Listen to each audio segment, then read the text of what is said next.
Hey guys, welcome back. This is my X-Wing after I've done the enamel wash on it. Yes, I am going to be cleaning it off, which is what I'm going to be doing now. We're going to see how well this enamel wash worked out. It's my very first one I've ever done. And so I'm just going to take a little bit of paint thinner and dip a Q-tip into it. You can see I've already done a little bit. Did that a little bit earlier. And then I'm just going to clean the wash off where I don't want it. I do my best not to clean too much of it off. I also don't want to not clean enough off. This is again a first for me. Never done an enamel wash before. We'll see how well that works out. May have laved on a little too much when I put it onto the thing.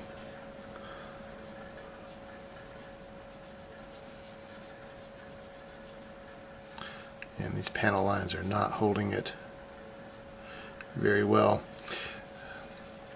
Yeah, read up on some other guy who had done done the same model, the fine molds 1/72, and his big thing was that the panel lines were not deep enough for his liking, basically, and that they had not held on to the wash enough for him, and I'm beginning to see that that's quite possibly correct. So I'll have to keep that in mind when I do the 1/48 scale. But yeah, it's still keeping it kind of dirty. I almost want to get, instead of a Q-tip, I want to get me a little terry cloth or something. If you listen carefully, you can hear my kids playing outside with my wife while I do this real quick. We'll see how well. See, that's not terrible bad. Just pulling some of it off, but not too much. Part of it is just making sure that I don't take too much off as I do it, and just paying attention. Which, heaven forbid I should ever have to do that. But yeah, that's giving it the good kind of brown look that the X-Wings had in the movies. Again, I just used MIG Ammo's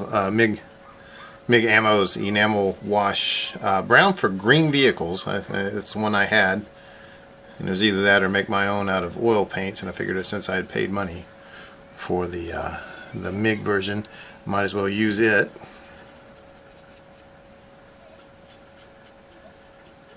Well, this isn't doing too bad, because I don't want a dirty bird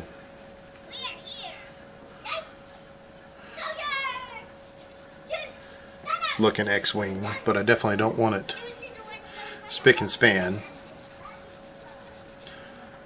Yeah, as long as I don't rub too much, it stays in those panel lines. That's not too bad. Yeah. Overall, I'm really glad I tried this one first instead of the 1/48 scale that I've got the lighting kit for and everything. Because for one thing, this really helps me understand the fine molds model and the construction parts that I'm going to have to do for it. Just the methods of construction. I could go through those a lot. I'm going to have to reimburse my wife's Q-tip hoard. Yeah, we can leave that on my engine blocks, though. That's good. No accidents around here. No mistakes, only happy accidents. There we go. Bon Bob Ross is a little rusty. I've only watched 1 million of the episodes.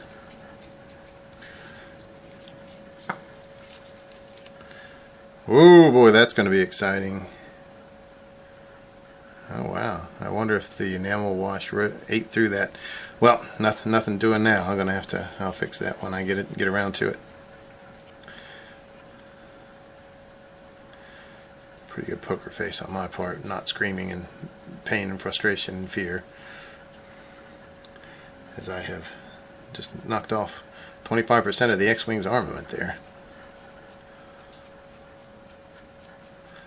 Yeah, this is okay. Yeah, I'm starting to fall in love with the enamel washes. Do they got that booty? They do.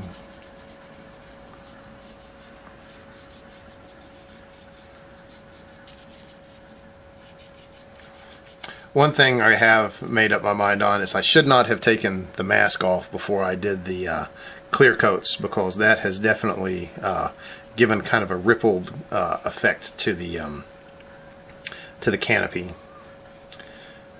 And so I'll definitely keep that on until I get all of the clear coats on and the decals, etc. I was just afraid that if I put too many coats onto it, it wouldn't come off. The masking wouldn't come off. And that's still, you know, actually, honestly, I am still a little bit worried for that. But we will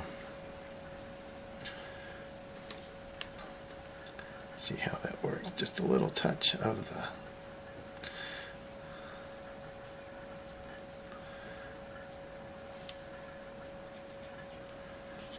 thinner, and it takes all that off.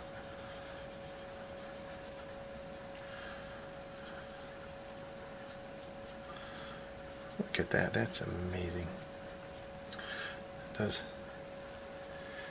simple things to make things both dirty and palatable.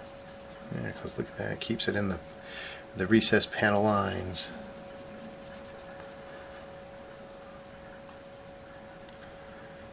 As long as I don't press too hard, it doesn't break things.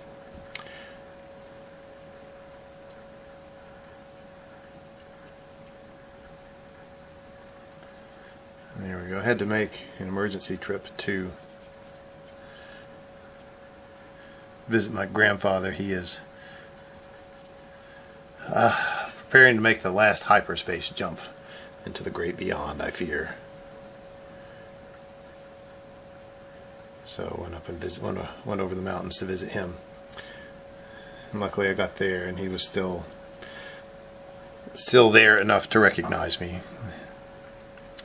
So we'll see. He may either recover, or if he does not, it will be a quick checkout, I think. But enough of that. You're not here for sadness. You're here for model building. Alright, well, I'm going to finish this up and then I'll show you the finished product here in just a minute. Alrighty, well, here we go. Here it is, cleaned up. The enamel evidently really ate through a lot of the glue, because the one that broke, and also now this little engine that couldn't, is starting to shake and fall off. But I'm just going to let it dry for a while, probably a couple of days, before I put on the clear coat, the dull coat, to solidify it and keep it on there. Probably going to do a little bit of griming, a little bit of battle damage type stuff, and see if that makes it look cool. But overall, I'm pretty happy with this. You know, I left a lot of the grime on the engine nozzles there so that they will look very grimy and engine nozzly. Kept it off of R2 as much as possible, just so he would look like R2 and not like a grimy blob sitting on top of the bay there. But anyway, alrighty. Well, I've got to go and do some dad work and watch my kids and that sort of thing. Anyway, I hope you guys have a good afternoon, and I'll talk to you later. Adios.